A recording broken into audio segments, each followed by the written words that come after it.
Samuel Carter pulled a dust-covered car to the gate of the city's most prestigious luxury auction, where gleaming supercars rested beneath golden lights like royal treasures. The attendants in tailored suits barely glanced at him before turning away. Madison Blake, the auction's director, studied his faded jacket and worn shoes, then refused him without a second thought. Xavier Grant laughed openly, calling it a rusted heap not worth towing to any junkyard. Nobody knew that inside the trunk was a file hidden for 40 years, and beneath the peeling paint lay a secret powerful enough to silence an entire room.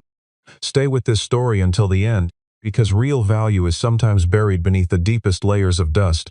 The event was called the Summit Collection, an invitation-only auction held once a year at the Hartwell Convention Center, a building whose marble floors and crystal chandeliers had witnessed some of the most significant automotive transactions in recent memory.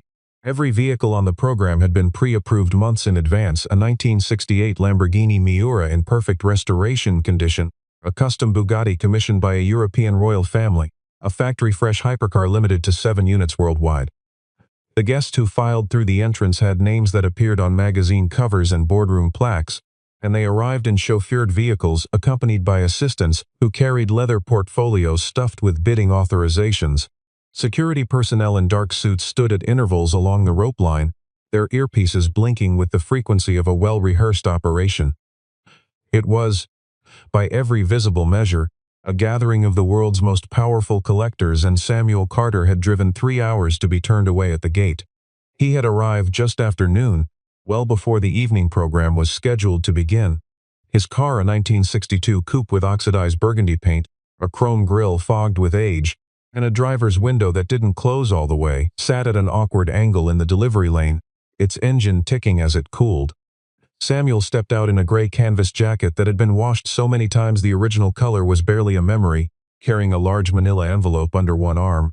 He wasn't nervous exactly, more like a man who had rehearsed his lines for years and knew the words well enough not to shake. He walked to the check-in table with the quiet, measured pace of someone who had nothing left to lose and everything to prove. Madison Blake was the kind of woman who controlled a room by simply standing in it. At 44, she had spent 2 decades building the Hartwell auction into the most respected private automotive sale in the country, and she understood that reputation was maintained not only through what she included in the program but through what she refused. She saw Samuel before he reached the table, processed him in less than 3 seconds, and had already decided before he opened his mouth. Her gaze moved from the envelope to his jacket to the aging car behind him, and when he explained that he wanted to register a vehicle for the evening auction, she paused just long enough to make the silence feel deliberate.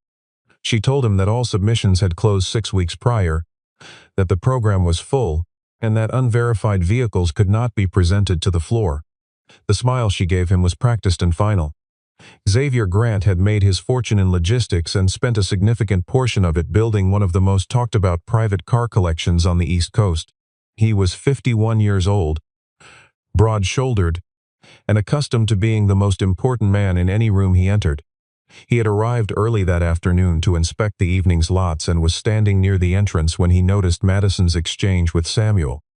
Xavier walked over the way someone might wander toward a distraction, not because he was curious, but because he enjoyed being present for things that confirmed what he already believed about the world. He looked at Samuel's car, let out a single soft laugh, and said the car wasn't worth the tow fee to remove it from the premises, loudly enough for nearby staff and the 2 other guests who had drifted over to hear him clearly. The comment drew a few muted smiles from the small crowd that had gathered. Samuel did not respond. He looked at Xavier for a moment, then looked back at his car with an expression that was difficult to read, part grief, part certainty, the look of someone who had been told he was wrong before and had learned to wait rather than argue. He tucked the manila envelope more tightly under his arm and stood still, as if he had decided that moving was the same as giving up. Madison signaled to a security guard, who began walking toward the vehicle with the clear intention of directing it toward the service exit. Samuel raised his hand, quietly, and said he wasn't leaving yet. The story of the car did not begin with Samuel. It began with his father, Joseph Carter, a man who had spent his entire working life in a 2-bay garage on the edge of a small Ohio town, doing the kind of mechanical work that most people took for granted and few could replicate. Joseph was not a wealthy man by any conventional measure, but he had a gift, a deep, almost intuitive understanding of engines and metalwork that had earned him a quiet reputation among collectors and restorers in the surrounding counties. He had the kind of hands that could identify a problem by sound before a diagnostic tool could find it, and the kind of patience that allowed him to spend a full month rebuilding a single carburetor. He was, in the language of his trade, exceptional, and he had spent most of his life being exceptional in places where that didn't translate into recognition. In the winter of 1978, a man had arrived at Joseph's garage in a truck, towing a covered vehicle on a flatbed trailer. The man gave very little information about himself, paid in cash, and asked Joseph to store the car and perform basic preservation work until he returned. He left a sealed envelope with instructions and a phone number that was later disconnected.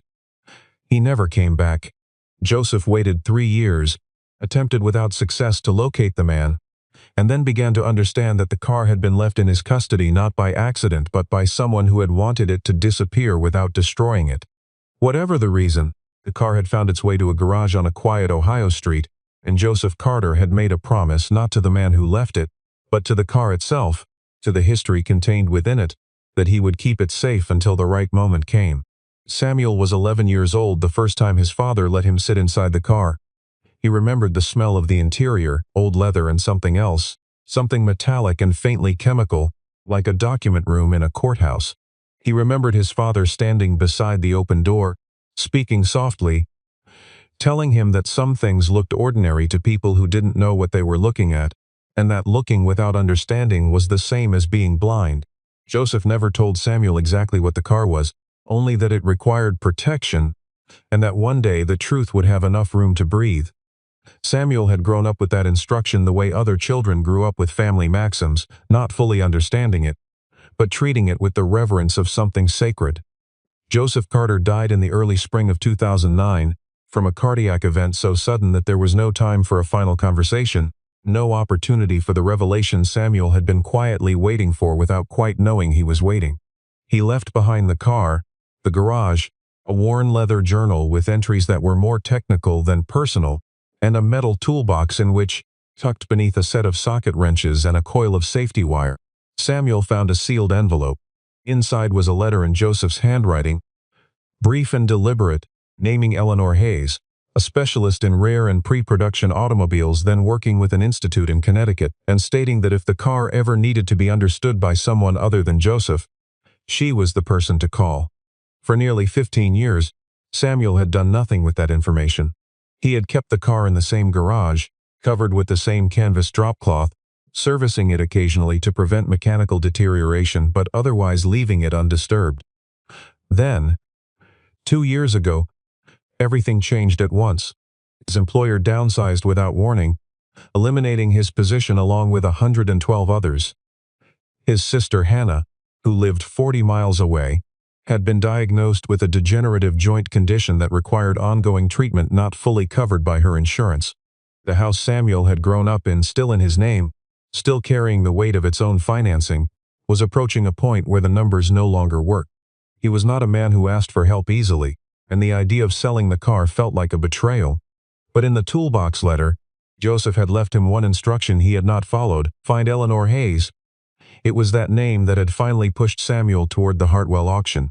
He had located Eleanor after months of deliberate searching. She had since moved from Connecticut to a position consulting for private collections and major auction houses. He had called her office 3 times before reaching her directly, described the car in careful detail, and listened to the change in her breathing through the phone. She had not committed to anything, but she had asked a series of technical questions with the focused precision of someone already thinking faster than the conversation could move. She told him to bring the car to the Hartwell event, that she would be present.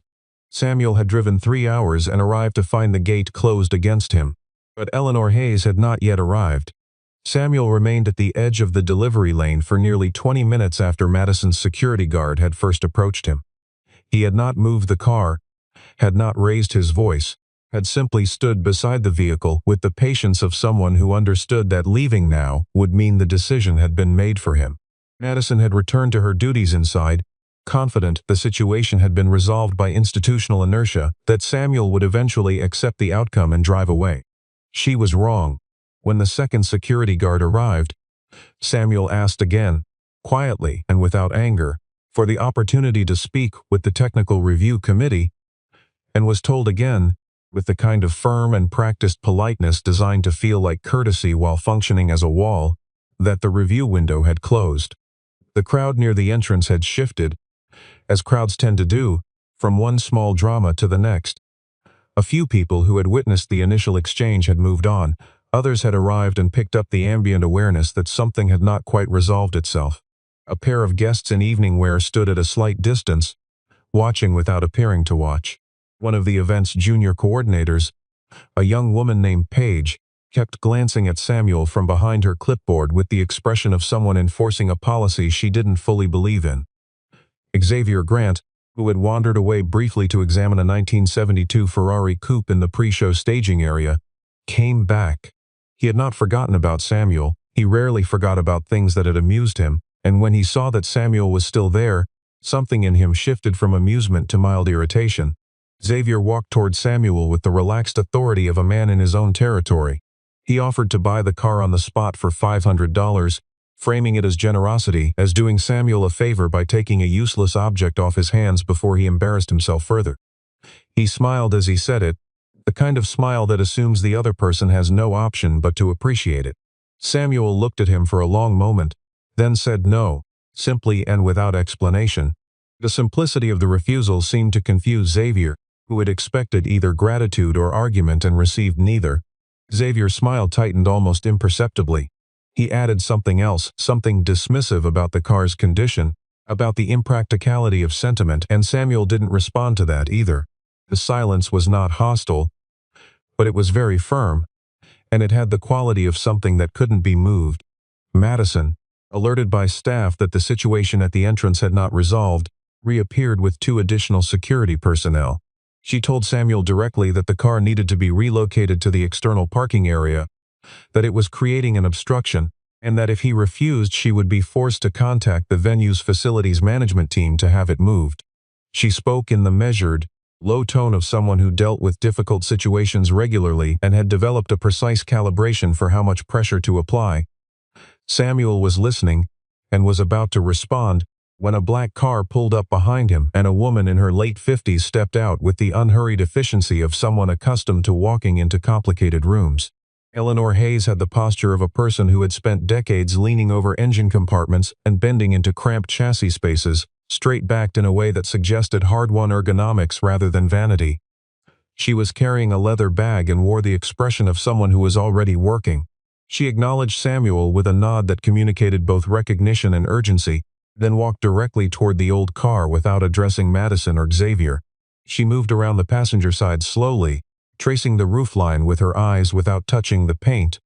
She stopped at the front quarter panel, leaned closer, then straightened.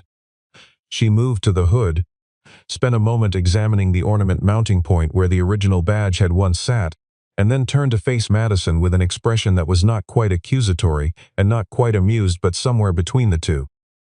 She said, with the careful precision of someone choosing words the way a surgeon selects instruments, that the event needed to pause on this vehicle.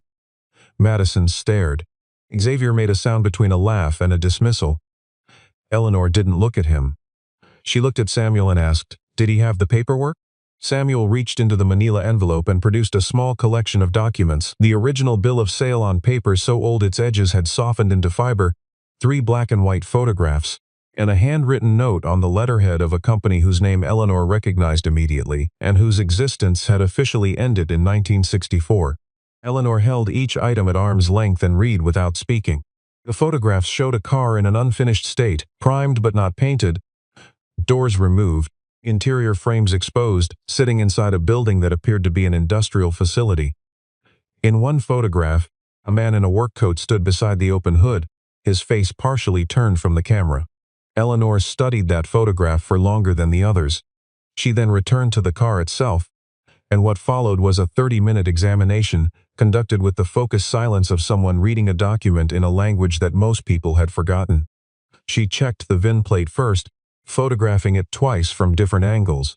Then the door hinges, specifically the way the pin had been manufactured, with a double crown head inconsistent with standard production tooling of the period. She examined the interior window channels, the profile of the dashboard, the arrangement of the instrument cluster, which had several positions that didn't align with any production variant she had encountered. She lay partially on the ground to trace a welded seam along the subframe that ran in a pattern consistent with hand fabrication rather than press tooling. Every detail she checked seemed to confirm something she had been quietly hypothesizing since Samuel's phone call months earlier. The car was not simply old. It was not a well-preserved production model or an unusually original survivor. It was something far more specific, the last known physical iteration of a prototype program that had been cancelled without public announcement in the spring of 1964, a program whose paperwork had been partially destroyed in a warehouse fire and whose vehicles were believed to have been scrapped as part of a corporate asset cleanup. The program had a name known only among a small community of serious automotive historians, and the car's existence, if confirmed, would constitute the most significant discovery in the field in at least 2 decades. Eleanor had spent parts of her career researching this program. The possibility that the final prototype had survived, stored in an Ohio garage by a mechanic who had received it from a stranger and kept his promise in silence, was the kind of discovery that did not happen more than once in a lifetime. Madison had followed Eleanor at a cautious distance during the examination, keeping close enough to monitor without interfering, and had begun to understand that something was happening here that required her attention in a way that had nothing to do with the event timeline. She had also begun to understand, with the quiet dread of someone watching an error become an incident, that she had nearly sent this vehicle to the street parking lot. Xavier Grant had repositioned himself near the entrance doors, close enough to hear but maintaining the visual posture of someone not particularly invested. He had caught enough of Eleanor's technical language to understand that the situation had shifted, and his response to that shift was not curiosity but calculation. When Eleanor paused to write in her notebook, Xavier moved closer to Samuel and said in a low voice that he would be willing to discuss a private purchase before things got complicated, a fair number, he said, significantly above what Samuel would receive at auction once fees were factored in. Samuel listened to him finish, then shook his head. He told Xavier that money was not the primary consideration, that his father had kept this car safe for 40 years, not so that it could change hands quietly in a parking lot, and that he intended to see the process through wherever it led. Xavier absorbed this with the thin patience of a man who could not understand being turned down and categorized the refusal as naivety. He stepped back without responding, and Samuel watched him go with the same steady expression he had worn all day, not triumphant, not contemptuous, just certain. Eleanor pulled Samuel aside and spoke to him directly for the first time since her arrival. She told him what she believed she was looking at, using precise language without dramatizing it. She told him that if the documents were authentic, and if the features she had observed were consistent with the records she had access to, then the vehicle was likely to be confirmed as the sole surviving example of a prototype that the automotive world had classified as lost for over 60 years.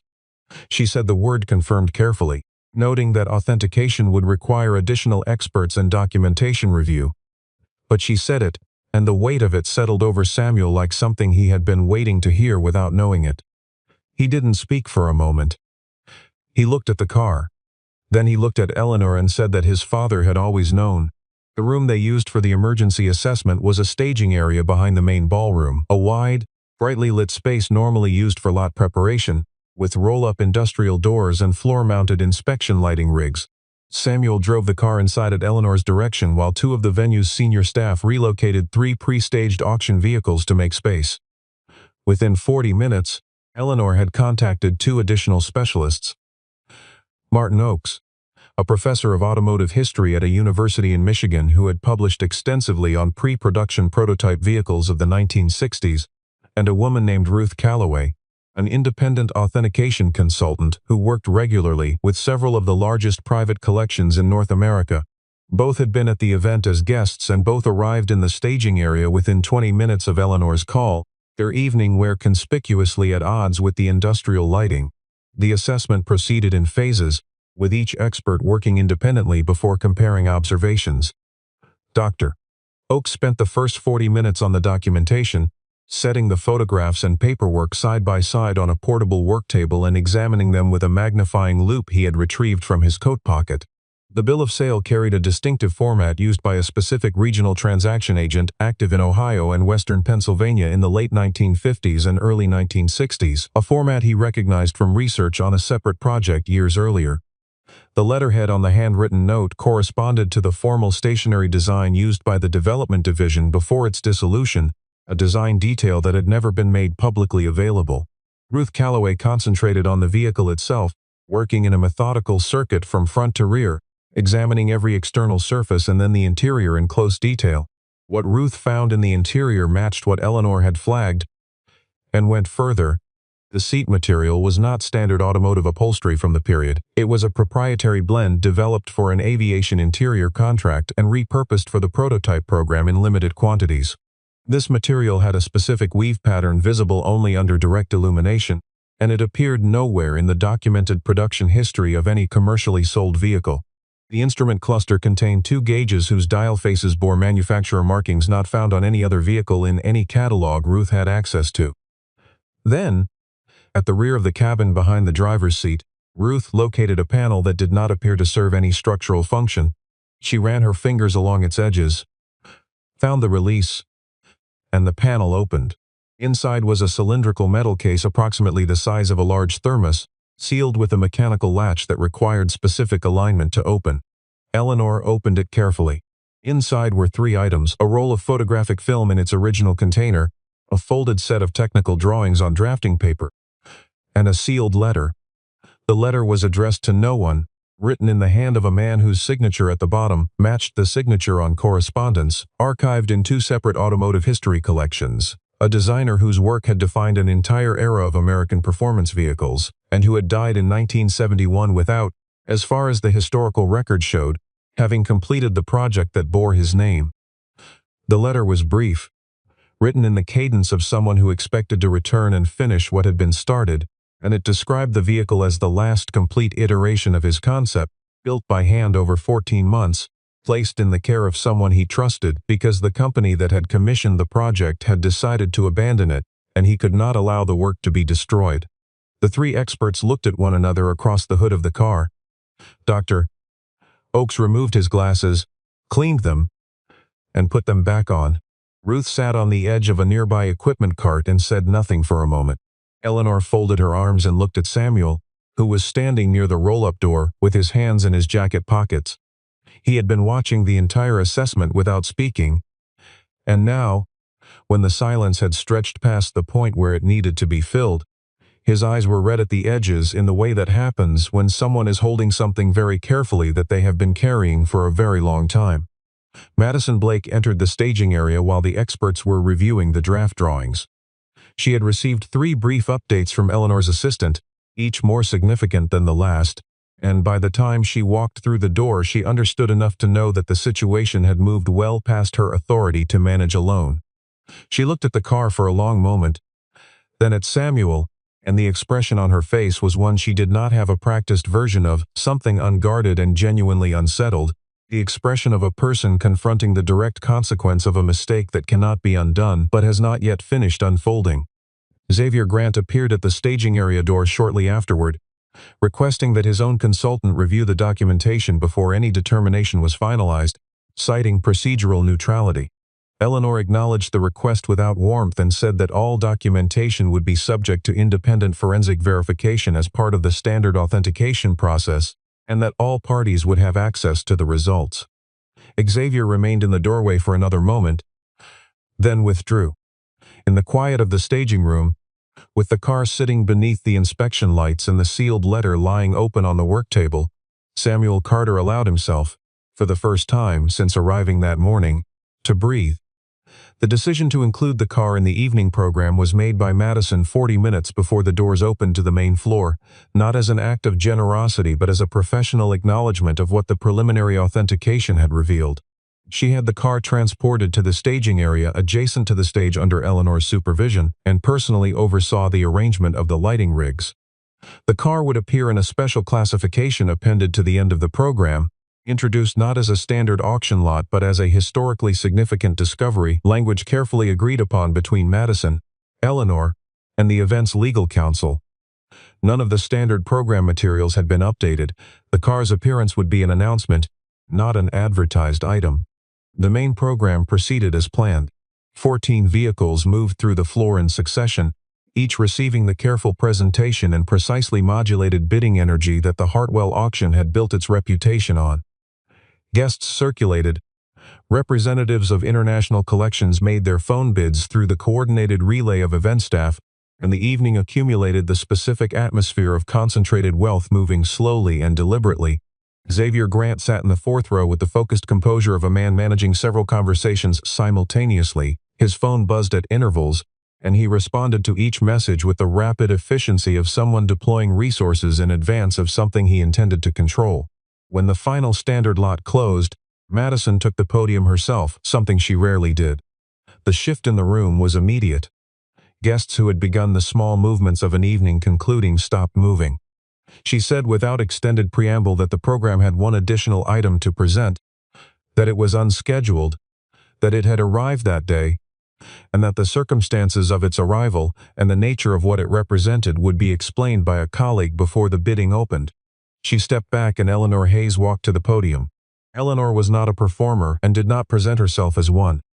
What she did was explain, with the clear and authoritative fluency of someone who had spent 30 years building expertise in a narrow field, what the car was, where it had been, and why it mattered. She described the prototype program, the circumstances of its cancellation, the loss of the warehouse documentation, the decades of unsuccessful searches by collectors and historians. She described what the assessment had found, the material evidence, the construction details, the contents of the metal case, and she described the letter in terms precise enough to convey its significance without reading it aloud. The room, which had been socially animated minutes earlier, went very still. On the large screen above the stage, the projection team displayed the images prepared during the assessment, the black and white photographs from Samuel's envelope showing the car in its unfinished state at the facility, photographs taken that afternoon of the VIN plate and the technical drawings, and one image retrieved from a university archive by Dr. Oakes, a photograph from 1963 showing the designer at his studio, and visible in the corner of the image, partially obscured by equipment, the unmistakable outline of the car's front quarter panel. Then the screen showed one more image. It was a photograph that Samuel had found among his father's personal documents, Joseph Carter standing next to the car in the garage in Ohio, taken sometime in the early 1980s by the look of the light and the quality of the film. Joseph was not smiling at the camera. He was looking at the car, with one hand resting lightly on the hood, in the way that people touch things they have been trusted to keep safe. Samuel was seated at a table to the right of the stage. He had not been told his father's photograph would appear on the screen. When the image appeared, he turned his face slightly toward the wall for a moment, then turned back. He pressed his lips together and looked at his hands on the table, and then he looked at the car, which sat in the center of the stage floor under the most precise and flattering lighting the venue could provide. It looked different under those lights, older and more significant, the way certain objects become more legible when they are finally placed in the right context. Xavier Grant, in the fourth row, watched the screen and then watched Samuel. His expression was composed, but his jaw had tightened in the way that happens when a person is confronting a position they constructed against a situation and now finds that position untenable. Madison, standing to the side of the stage, kept her eyes on the floor. The lights on the car did not make it look restored or glamorous. They made it look like what it was, something old and irreplaceable and real. The opening bid was set at $1.2 million, a figure that acknowledged the preliminary authentication while leaving room for the market to establish its own verdict. In a standard auction, an opening bid at that level for an unregistered vehicle with provisional certification might have drawn hesitation. In this room, on this evening, it drew immediate response. The first bid came from a representative seated in the second row, acting on behalf of a European collector who had been on the phone with his contact at the venue since Eleanor's presentation began. The second came from Xavier Grant, delivered with the deliberate composure of a man who had entered the building that morning, expecting to be the dominant presence in the room, and was not willing to revise that self-assessment. What followed was 22 minutes of bidding that the Hartwell staff would discuss for years afterward. The bids came from the floor, from phone representatives, and from 3 international collectors patched in remotely after their contacts alerted them during Eleanor's presentation. The increments were large, rarely less than $50,000, often in multiples of 100,000, and the pace of escalation was faster than anything the main program had produced. Madison stood at a position where she could see both the bidding board and the room, and at the 12-minute mark she exchanged a look with her senior coordinator that communicated, without words, that they were watching something they had not adequately prepared for. Samuel had been told gently by one of the event staff that he could watch from the table to the side of the stage. He nodded and took his seat, but he was not watching the bidding board. He was watching the car. It sat in the center of the stage floor with the stillness of an object that had outlasted most of the people who had ever touched it, and Samuel found himself thinking about the mornings in his father's garage, the quality of the light through the high windows in winter, the smell of machine oil and cold concrete, the sound of his father's voice, low and steady, explaining something about the car that Samuel had been too young to fully understand. The car had been the sight of those mornings. The car had held them. And now it sat under stage lights in front of 200 people who had never heard of Joseph Carter until 40 minutes ago, and the number on the board was climbing past 2 million. Xavier Grant was not a sentimental man and did not allow himself to be guided by anything he would have classified as emotion. What drove his bidding was not desire for the car. He had dozens of vehicles and this one didn't fit the visual logic of his collection, but the refusal to be outmaneuvered. He had been in the room that morning when the car was turned away. He had made the joke. He had made the offer. He had been turned down twice. The idea that someone else would claim the object he had dismissed, at a price that would make the dismissal famous in exactly the circles where his reputation mattered, was not a thing he was able to accept without resistance. He bid past 3 million with the steady expression of someone unwilling to show the ceiling. The call that changed the outcome came from a phone representative near the back of the room, a woman who had been on a continuous call for the past 15 minutes. She raised her hand at $3,400,000 and the increment she announced, $400,000 above the current bid, created a pause in the room that lasted nearly 4 seconds, which is a very long time in an active auction. Xavier's jaw moved. He looked at the bidding board, looked at his phone, and placed a counterbid at $3,900,000. The phone representative consulted briefly, then raised her hand again. $4,500,000. The room did not gasp. This was not the kind of room that gasped, but the air changed in a way that was almost physical, the way air changes before weather. Xavier looked at his phone for nearly 30 seconds.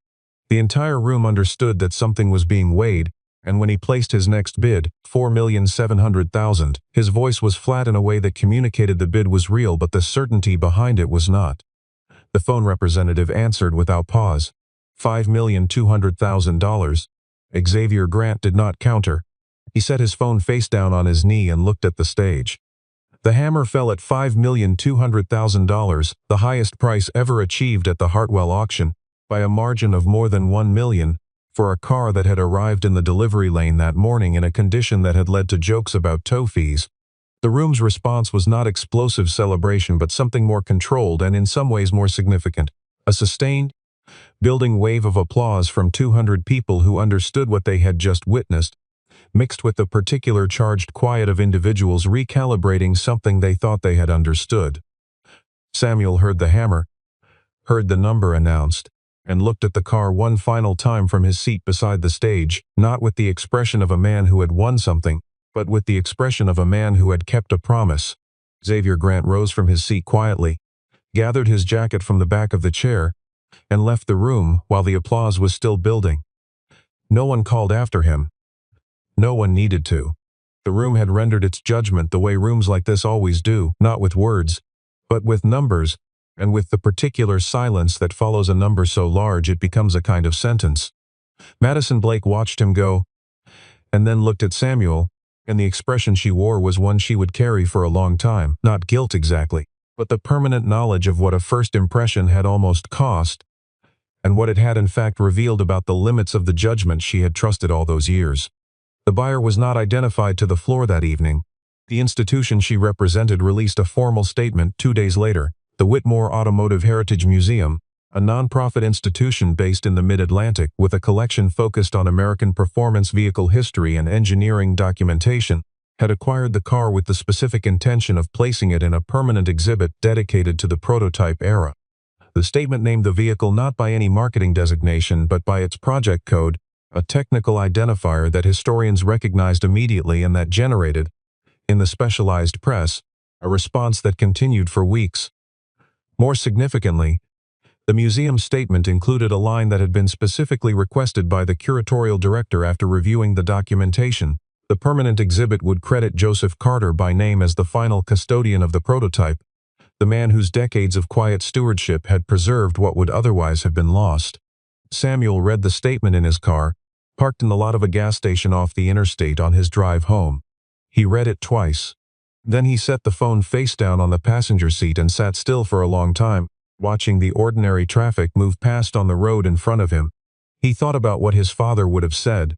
Joseph Carter was not a man who sought recognition. He had spent his life doing essential work in a place where recognition was not the currency, but there was a difference between a man being unseen and a man's contribution being unrecorded, and Joseph had deserved to be recorded. The statement from the Whitmore Museum put his name on the record. Samuel thought that was probably the thing Joseph would have wanted most, more than any price, more than any appraisal. In the weeks that followed, Samuel used a carefully allocated portion of the proceeds to clear the outstanding balance on the family house, which he decided to retain rather than sell. He used another portion to establish a treatment plan for Hannah that covered her ongoing care without the constant financial pressure that had been reshaping her daily life for the past 2 years.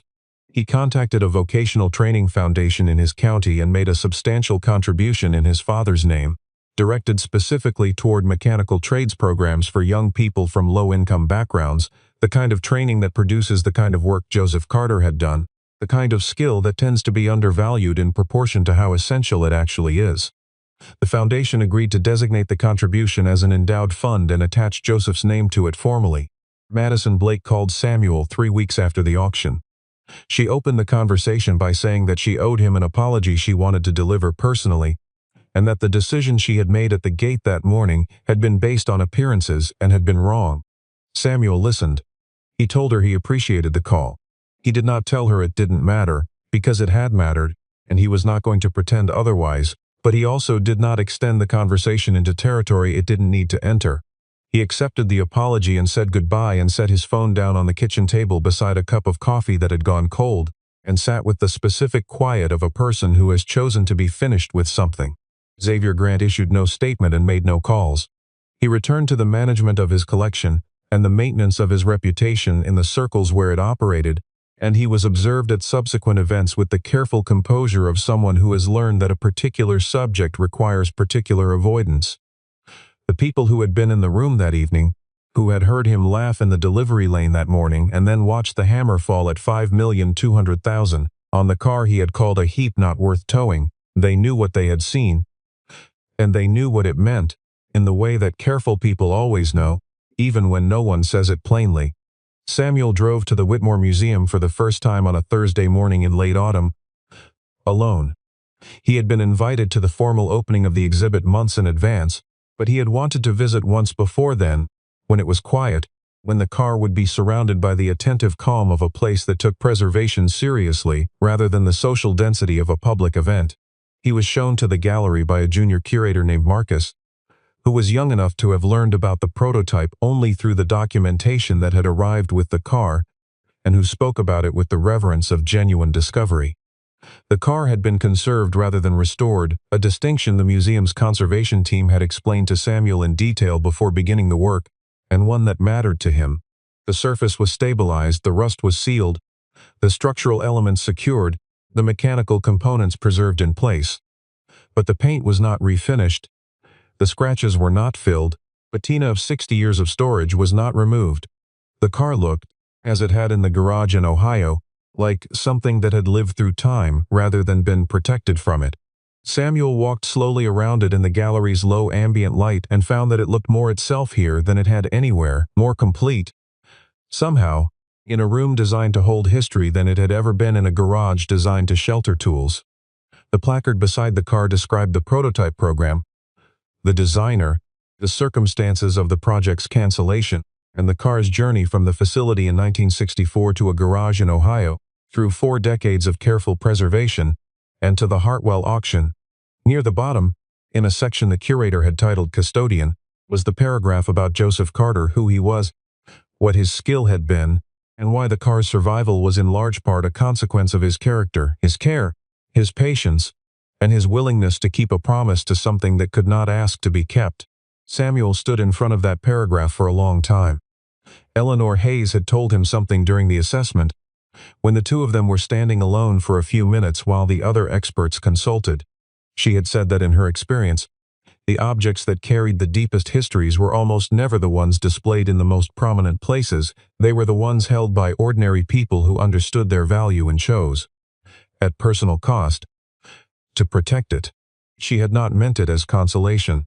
She had meant it as a professional observation, the kind of thing you say when 30 years of work have shown you the same truth from enough different angles that it stops feeling like opinion and starts feeling like fact. But it had stayed with Samuel the way things stay when they have the structural quality of truth. Samuel walked out of the museum into the autumn light and drove home along roads he had known all his life, and felt, for the first time in years, that the weight he had been carrying had not been removed but had been placed exactly where it belonged. Wolf guy.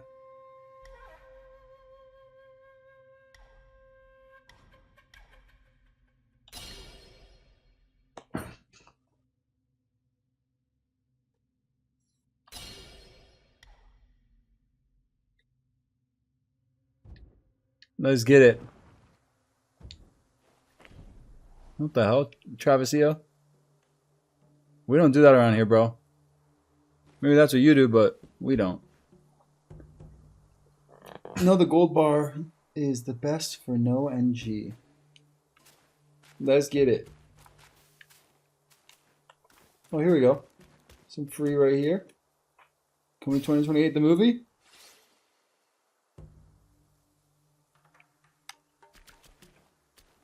Alright, Trav, so are you just gonna be in here and troll, or are you just gonna be normal, bro?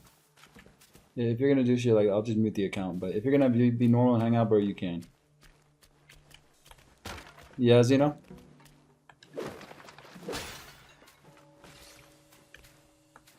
Alright.